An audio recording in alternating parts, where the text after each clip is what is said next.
ఒక తల్లి కొడుకు అక్కడ శవాలుగా పడి ఉన్నారు. ఆ తల్లి అంత తొక్కిసలాటలు కూడా నేను ఆ వీడియో చూసిన ఆ తల్లి లోపలికి వచ్చినప్పుడు కొడుకు చేయి పట్టుకొని ఎంత జాగ్రత్తగా కొడుకుని తీసుకొని వస్తుందో ఆ తల్లి ప్రేమ ఎట్లుంటుందో అక్కడ నాకు చూసి నాకు అర్థమైంది.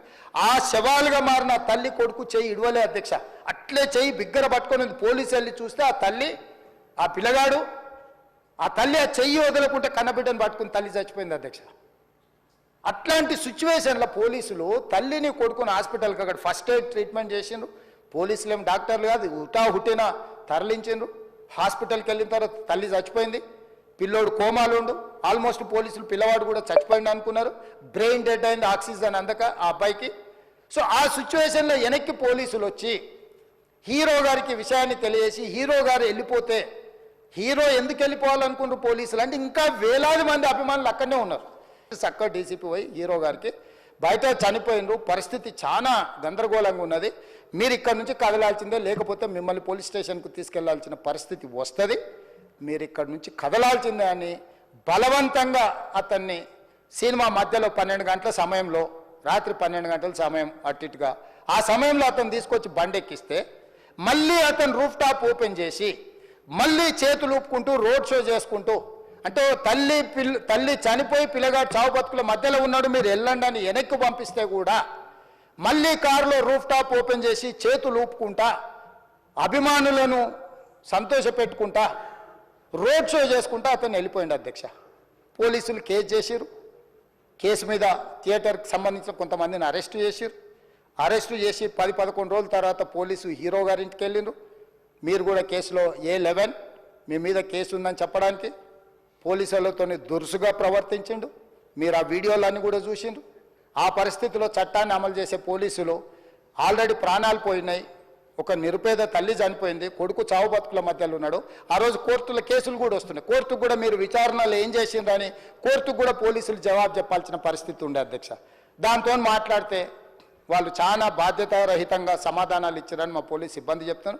దాంతోనే అతన్ని పోలీస్ స్టేషన్ తీసుకెళ్ళారు అధ్యక్ష.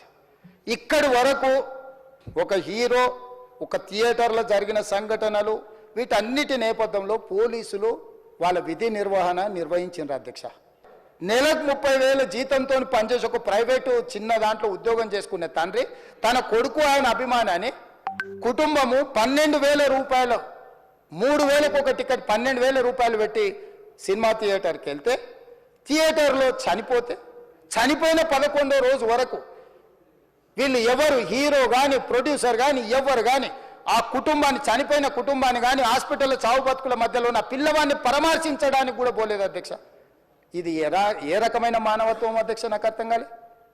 ఇలాంటి మానవత్వం లేకుండా వ్యవహరించిన వాళ్ళను పోలీసులు విధి నిర్వహణలో భాగంగా పోలీస్ స్టేషన్కు తీసుకెళ్తే ఒక ఆయన ట్విట్టర్లో పెడతాడు అడ్డగోలుగా 10 ఏళ్ళు మంత్రి చేసి ఉద్యమాలు చేసినామని చెప్పుకునేటోళ్ళు, ఉద్యమాల సమయంలో సినిమా షూటింగ్లో జరగొద్దని దాడులు చేసిన వ్యక్తులు ఇవాళ అతను భగవత్ స్వరూపుడు, అసలు అతన్ని పోలీసులు ముట్టుకుంటారా? అసలు ఈ రాష్ట్రం ఏమైపోతుంది? ఈ రాష్ట్రం ఉంటుందా? ఈ రకంగా రాజకీయ పార్టీలు అధ్యక్ష, రాజకీయ పార్టీలు ప్రజాప్రతినిధులుగా చనిపోయిన ప్రాణాల విలువ లేకుండా చావుకు కారణమైన ప్రత్యక్షంగా పరోక్షంగా అయిన వాళ్ళని పోలీస్ స్టేషన్కు విచారించడానికి పిలిస్తే కూడా అది కూడా తప్పుపట్టి ప్రభుత్వాన్ని బద్నాం చేయాలి, ముఖ్యమంత్రిని తిట్టాలని ఎంత నీచమైన భాష వాడింది అధ్యక్ష. యూట్యూబ్లలో మీరు చూడండి. నాకేముంటుంది అధ్యక్ష? ఏంది ఆ సినిమాకు స్పెషల్ రిలాక్సేషన్స్ ఇచ్చి ఇవాళ సినిమా ఏదైతే వ్యాపారం చేసిందో సినీ పరిశ్రమను ప్రోత్సహించాలని మొదటి వారం అత్యధికంగా సినిమా ధరలతో టికెట్లు అమ్ముకోవడానికి, స్పెషల్ షోలు వేసుకోవడానికి, బెనిఫిట్ షోలు వేసుకోవడానికి ప్రత్యేకమైన అనుమతులు ఇచ్చింది నా ప్రభుత్వమే కదా, మా ప్రభుత్వమే అధ్యక్ష. సినీ పరిశ్రమను ప్రోత్సహించాలనే మా విధానం. ప్రోత్సహించే క్రమంలో తెలంగాణ ప్రజల ప్రాణాలను తీసుకోమనే, ప్రాణాలు తీసుకుంటే కూడా వాళ్ళని ఏమనొద్దు అని అంటే మీరు లా చేయండి అధ్యక్ష. మరి స్టేట్కు లా అథారిటీ ఉందో లేదో నాకు తెలియదు, కానీ star, film star, super stars or political stars is having some special privilege. If they murdered anyone also we need not to prosecute or otherwise we need not to book any case against these personalities అని మనం మీరు చట్టం చేస్తా అంటే సినీ ప్రముఖులకు కానీ రాజకీయ ప్రముఖులకు కానీ స్టార్లని ఫీల్ అయ్యే వాళ్ళ పట్ల ప్రత్యేకమైన చట్టం ఉంటుంది, వాళ్ళ మీద కేసులు పెట్టొద్దని మీరు ఏమైనా చట్టం చేస్తే ఆ చట్టం అమలు చేస్తాం అధ్యక్ష. ఈ రోజున్న డాక్టర్ బాబాసాహెబ్ అంబేద్కర్ ఇచ్చిన చట్టం ప్రకారము దీనికి కారణమైన వాళ్ళను ప్రత్యక్షంగా పరోక్షంగా కారణమైన వాళ్ళందరి మీద కేసులు కట్టి పోలీసులు విచారణ చేయాల్సిందే, బాధితులను శిక్షించాల్సిందే అధ్యక్ష. సో ఈరోజు ఆ కుటుంబాన్ని ఆదుకోవడానికి ఈరోజు కూడా ఆర్థికపరమైన విషయాల్లో కానీ దీంట్లో కానీ వాళ్ళు ఎవరు పెద్దగా ఆసక్తి, కనీసం సినిమా వాళ్ళు ఒక్కరోజు అతను పొయ్యి వస్తే సినీ ప్రముఖులందరూ అతని ఇంటికి వెళ్ళి అతనికి మొత్తం ఏదో కాళ్ళు చేతులు యాక్సిడెంట్లో పోయినట్టు కన్నీళ్లు గారుస్తారు. ఈ సినీ ప్రముఖులు ఒక్కరైనా హాస్పిటల్కి పోయినరా అధ్యక్ష? నేను సూటిగా తమ ద్వారా సినీ ప్రముఖులను నేను అడుగుతున్నా అధ్యక్ష. తల్లి చనిపోయి 9 సంవత్సరాల పిల్లగాడు బ్రెయిన్ డెడ్ అయ్యి ఆక్సిజన్ అందక 20 రోజుల నుంచి హాస్పిటల్లో కోమాలో ఉంటే ఈ సినీ ప్రముఖులు ఒక్క రోజు కోసం పోలీస్ స్టేషన్ పోయిన ఇంటికాడ క్యూ కట్టి ప్రభుత్వాన్ని తిడుతున్నారు, నన్ను తిడుతున్నారు, అతన్ని పరామర్శిస్తున్నారు. ఏమైంది అధ్యక్ష? అతను కాలు పోయిందా, కన్ను పోయిందా, చేయి పోయిందా, ఏమైనా కిడ్నీలు దెబ్బతిన్నా, ఏమైంది? అతన్ని ఇంతమంది సినీ ప్రముఖులు పరామర్శించారు, కలిసిండ్రు, అభినందించారు.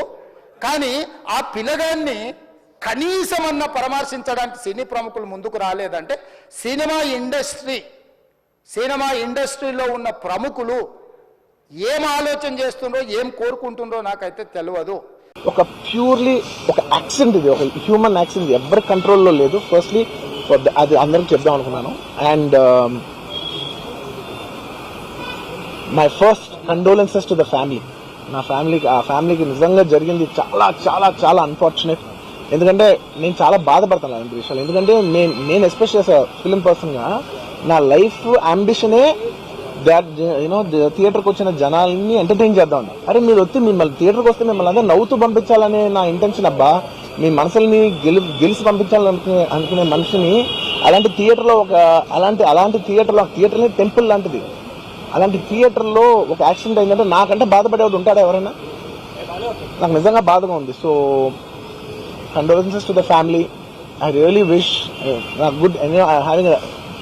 I'm having a few hourly updates about what's happening with the kid. అబ్బాయి శ్రీతేజ్కి ఎవ్రీ ఫ్యూ అవర్స్కి ఏమవుతుంది అప్డేట్ లో ఉన్నాను. గుడ్ థింగ్ ఏంటంటే తను బాగున్నాడు, లైట్ ఇట్లా కదులుతున్నాడు, he's progressing. This good thing that's are happening. ఇన్ని మిస్హాప్స్ లో అదొక్కటి ఆనందపడగలిగిన విషయం. అండ్ మెయిన్ రీజన్ ఇవాళ ఈ ప్రెస్ మీట్ పెట్టడానికి మెయిన్ రీజన్ ఏంటంటే, ప్లీజ్ నేను ఎవరిని బ్లేమ్ చేయట్లేదు. Please understand, there's a lot of misinformation, there's a lot of false allegation, wrong and miscommunication valla kuda chaala jaruguddi. So I just want to tell, I don't want to blame any department or any particular political leader or the government. In fact, government we are very very happy because maku theatre special prices ichcharani, we are actually very happy with them. So idi A individual ki sambandhinchina vishayam kaadu.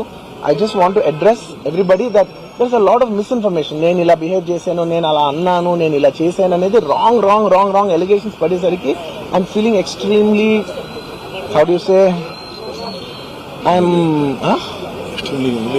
అంతే humiliating and character assassination. నేను 20 ఏళ్ళుగా నేను ఎప్పుడు ఇలాంటి ఇష్యూలో 20 ఏళ్ళుగా నన్ను చూస్తున్నారు కదా, నేను ఎప్పుడైనా ఇలా చేస్తానా, ఇలా అంటానా, ఇలా మాట్లాడగలనా? అలా అన్నప్పుడు చాలా బాధ వేస్తుంది. ఎందుకంటే ఓకే అది ఫ్లోలో చెప్పచ్చులే, అది ఇట్స్ ఓకే. ఎనీవేస్ జరిగిందంతా మాత్రం చాలా, there is a lot of wrong information going on, there is a lot of misinformation, lot of false allegation. Especially నా క్యారెక్టర్ అసాసినేషన్ చేసేసరికి సార్ నేను సినిమా చేసి సినిమా చాలా పెద్ద సక్సెస్ అయ్యి ఉండి ఆ సక్సెస్ అంతా పక్కన పడేసి మొత్తం గత 15 రోజులుగా నేను ఇక్కడే కూర్చుని అన్ని ఫంక్షన్స్, అన్ని ప్రోగ్రామ్స్, అన్ని సెలబ్రేషన్స్ అన్ని మాక్సిమం క్యాన్సిల్ చేసేసుకుని, పబ్లిక్ ఫంక్షన్స్ అన్ని పెడదాం అన్ని క్యాన్సిల్ చేసుకుని ఒక్కడనే ఇక్కడ కూర్చుని, అరే ఇలాంటి టైం ఎలా ఉండేది, నేను ఎలా ఉండాల్సిన టైం ఇలా అయిపోయింది ఏంటి, నేను ఒక్కడనే కూర్చుని 15 రోజులు ఇంట్లో ఎక్కడికి వెళ్ళబోతున్నా, నా ఆఫీస్కి వెళ్ళబోతున్నా. నేను సొంతగా సినిమా తీసా, ఒక తీసిన సినిమా 3 ఏళ్ళు కష్టపడి తీసిన సినిమా థియేటర్లో ఎలా ఉందో కూడా నేను చూడలేదు ఇప్పటి వరకు. నేను నా సినిమా థియేటర్లో ఎలా చూడలేదు నేను. And that's my biggest education. నేను రాబోయే సినిమాలు నేను ఎలా తీయాలి, ఇట్స్ మై లెర్నింగ్ కర్వ్. నాకు చాలా ఇంపార్టెంట్ నేను థియేటర్లో చూడటం, నేను నేర్చుకుంటా సినిమాని. నేను మీకు నెక్స్ట్ ఇవ్వాలంటే సినిమా నేను అలాంటి, నేనేం చెప్తున్నానంటే ఇలాంటి టైంలో కూడా నేను ఒక్కనే ఇంట్లో 15 రోజులు కూర్చుని అరే ఇట్స్ ఓకే అయ్యేది ఇట్స్ ఓకే మన తప్పేం లేదు అంటే డైరెక్ట్ ఇన్వాల్వ్మెంట్ లేదు. నా ప్రెమిసెస్ లైన్ కాబట్టి I am extremely apologetic for what has happened. అలాంటిది ఇలా 15 రోజులు కూర్చున్న తర్వాత మీరు ఇలా అన్నారంట, మీరు అలా అన్నారంట, కాళ్ళు చేతులు విరిగిపోతే పర్లేదు అన్నారంట అంటే డెఫినెట్లీ చాలా బాధ వేస్తుంది. అందులో ఏంటి ఒక నేషనల్ మీడియా ముందు ఇలా మాట్లాడతాం అనేది నా క్యారెక్టర్ అసాసినేట్ చేసినట్టు కదా దేశం ముందు. అరే నేను కష్టపడిందే ఈ 3 ఏళ్ళు తెలుగు నా ఆడియో ఫంక్షన్ చూడండి నేనేమన్నాను, నా సినిమా చూడండి అది అన్నాను, నేనేమన్నాను, అరే మన తెలుగు వాళ్ళు పరువు తీసి ఎక్కడో నిలబెడదామని ఒక అటెంప్ట్ చేశాను. అలాంటిది నేను అంత ప్యూర్ ఇంటెన్షన్తో చేస్తే నేను ఇలా చేశాను అలా చేశాను, నా మీద ఫాల్స్ ఎలిగేషన్ నాకు ఎంత బాధ వేస్తుంది. This is personally I mean to nobody, I respect everybody. నేను అసలు ఇదేం పర్సనల్ అటాక్ కాదు, ఏమీ కాదు. నేను జస్ట్ నా గురించి ఫామ్ అవుతున్న ఇన్ఫర్మేషన్ పీపుల్కి చెప్దామని, ఇలా జరుగుతుంది, ఇది నిజం కాదు, దయచేసి అర్థం చేసుకొని చెప్పడానికి. అండ్ ఒక సిరీస్ ఆఫ్ ఈవెంట్స్ లా చెప్తాను జరిగిన విషయం. ఏమంటే జరిగిన విషయం చాలా అన్ఫార్చునేట్. నేను గత 3 ఏళ్ళుగా ఈ సినిమా చూసి థియేటర్లో చూస్తేనే నాకు తెలుస్తుంది. అంటే నేను ఇన్ని కోట్లు పెట్టి అమ్మాం కదా సినిమా, నాకు రెస్పాన్సిబిలిటీ ఉంటుంది. సినిమా ఎలా ఉంటుంది థియేటర్లో చూస్తే నా 3 years ఎఫర్ట్, అది జస్ట్ ఒక షో కాదు, నాకు ఎమోషనల్గా 3 years ఎఫర్ట్. అసలు ఏమవుతుంది నా future, it's like make or break moment for me. So అలాంటి ఇంపార్టెంట్ పాయింట్లో నేను వెళ్తూ నేను అదే ఆలోచించాను తప్ప నేనేమి ఇర్రెస్పాన్సిబుల్గా గత 20-30 ఏళ్ళుగా నేను అదే థియేటర్కి వెళ్తున్నాను. ఓల్డ్ సినిమాలకి వెళ్ళాను నేను అదే థియేటర్కి, నా సినిమాలు కాకుండా బయట సినిమాలకి వెళ్ళా. ఎప్పుడు ఇలాంటి యాక్సిడెంట్ అవ్వలేదు. అండ్ నేనేదో ఇర్రెస్పాన్సిబుల్గా థియేటర్కి వెళ్ళిపోయాను, పర్మిషన్ లేకుండా వెళ్ళిపోయాను అనేది అబ్సల్యూట్లీ ఫాల్స్ ఇన్ఫర్మేషన్. అలాంటిది ఏమీ లేదు. థియేటర్ వాళ్ళు పర్మిషన్ సార్ట్ అవుట్ చేస్తున్నారని చెప్పి నేను అక్కడికి వెళ్ళాము. అక్కడికి వెళ్తే పోలీసులే క్లియర్ చేస్తున్నారు అక్కడ. So it is understood that everything is sorted. నేను వాళ్ళ డైరెక్షన్లోనే వెళ్తున్నాను. అండ్ ఏంటి ఒకవేళ నిజంగా పర్మిషన్ లేకపోయి ఉంటే చాలాసార్లు వాళ్ళు చెప్తారు, సార్ మీ పర్మిషన్ లేదంటే మేము రెండింటికి వెళ్ళిపోతాం. వాళ్ళే క్లియర్ చేసి ముందుకు రమ్మంటూ ఉంటే పర్మిషన్ ఉందనుకునే కదా మేము ముందుకు వెళ్తూ ఉంటాం in that flow of things. So నేను ఆ మైండ్ స్పేస్లోనే ఉన్నాను. అండ్ నేను చెప్పాల్సింది ఏంటంటే అసలు ఇక్కడ this a false allegation that there is a road show, ఏంటది ప్రొసెషన్. అసలు ప్రొసెషన్ కాదు, రోడ్ షో కాదు, ఏమీ కాదు. జస్ట్ థియేటర్ ఇక్కడ ఉన్నాను, అక్కడ theatre just couple of metres away, couple of yards away from the theatre. అది అసలు రోడ్ షో కాదు, ఏమీ కాదు. కార్ అలా వెళ్తూ ఆగిపోయింది. ఒక పాయింట్ అవుతుంది ఎంత జనం కూడిపోతారంటే అండి, మీరు కనపడితే కానీ జనం వెళ్ళరు. బౌన్సర్లు కానీ ఎవరన్నా పోలీస్ కానీ అందరూ అడుగుతారు, సార్ మీరు ఒక్కసారి వేవ్ చేసాను సార్ వాళ్ళు వెళ్ళిపోతారంటే మేము మామూలుగా ఎప్పుడు బయటకు వచ్చి అందరికి వేవ్ చేస్తాం. అది నేనే కాదు, ఎనీ లీడర్ ఎనీ సెలబ్రిటీ ఎవరైనా అడగండి, మనం వేవ్ చేస్తేనే వాళ్ళందరూ జరుగుతారు. ఓకే చూసాం సాటిస్ఫాక్షన్ ఉంటుంది, అప్పుడు దే స్టార్ట్ మూవింగ్ అవే. అది చేశాను. And is also respect. ఇంత వేల మంది చూస్తానికి వచ్చినప్పుడు నేను నా కార్ లోపల టెంటెడ్ కార్ లోపల దాక్కుని కూర్చుని ఉన్నా.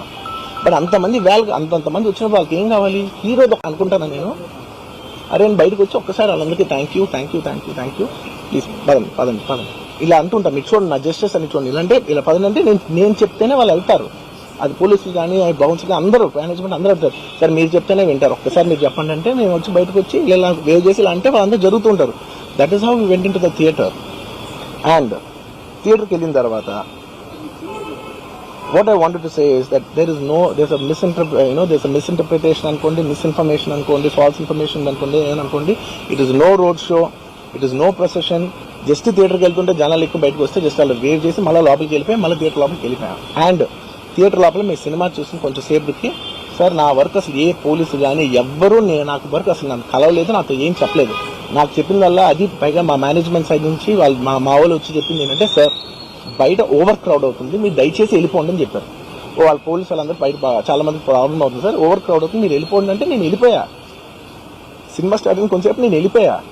నేను మా వైఫ్ అందరూ మేము బయటకు వచ్చాం అంతే. నాకు అసలు ఆ తర్వాత నెక్స్ట్ డే నాకు తెలిసింది ఒక లేడీ ఇలా ఉందంట, కళ్ళు తిరిగి పడిపోయిందంట, ఆ తర్వాత ఆవిడ పాపం చనిపోయిందంట, ఇలా కిడ్ ఉన్నాడు అంటే నేను షాక్లో గురయ్యా. అంటే నాకు తెలియదు అసలు నెక్స్ట్ డే వరకు నాకు అసలు తెలియదు. I had no idea.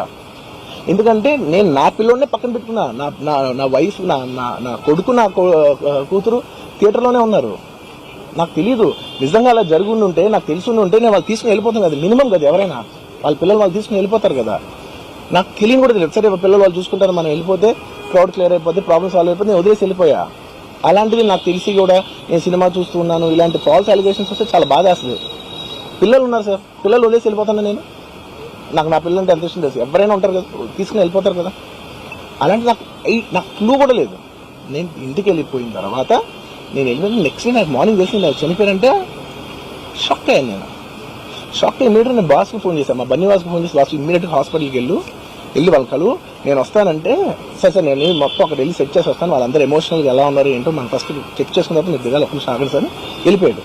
వెళ్ళిపోయి తర్వాత వాసు నేను వస్తానంటే సార్ మీరు రావద్దు ప్లీజ్ దయచేసి మీరు హాస్పిటల్ రావద్దు ఇప్పుడు గందరగోళం అయిపోతుంది నేను నైట్ మీరు థియేటర్కి వెళ్ళారు ఇష్యూ అయింది యూనో చాలా ప్రాబ్లం అయింది ఇప్పుడు మీరు హాస్పిటల్కి వచ్చి మళ్ళీ ప్రాబ్లం అయితే మాత్రం సార్ చాలా ప్రాబ్లం అవుతుంది సార్ నేనే వాళ్ళని కొంచెం వాళ్ళ రిచువల్స్ అన్నీ అయిపోయిన తర్వాత మీ దగ్గర తీసుకొస్తానని చెప్పాడు ఓకే అని వెయిట్ చేసేసరికి ఇమీడియట్గా ఏం చెప్పారు సార్ ఏమనుకోవద్దు వాళ్ళు మీ మీద కేసు ఫైల్ చేశారు ఇప్పుడు మీరు వాళ్ళు కలవడానికి లేదంటే నేను మా లీగల్ టీం అదేం పర్లేదు వాసు నేను వచ్చేస్తాను నేను కొంచెం మూర్ఖంగా మాట్లాడుతుంటే సార్ మా లీగల్ టీం చాలా స్ట్రిక్ట్గా చెప్పింది sir they file the case on you మీరు ఇప్పుడు వెళ్తే legally it is not right thing to do please don't go అని చెప్తే అప్పుడు ఆగాల్సి వచ్చింది సార్ నాకు ఒక్కటే విషయం చెప్తా సార్ ఎవరో వైజాగ్లో చనిపోతేనో లేకపోతే చనిపోతున్నారంటేనో లేదంటే విజయవాడలో చనిపోతున్నారంటే పెద్ద ఆవిడంటేనో లేదంటే చిరంజీవి గారి ఫ్యాన్స్ మన నూర్బాయ్ లాంటి వాళ్ళు లేదంటే కళ్యాణ్ గారి ఫ్యాన్స్ మన ఎవరో అంటేనే వాళ్ళందరికీ నేను వెళ్ళి పర్సనల్ సార్ ఇక్కడ నుంచి విజయవాడ వెళ్ళాను సార్ ఎవరినో కలుగుతానికి ఒక లేడీని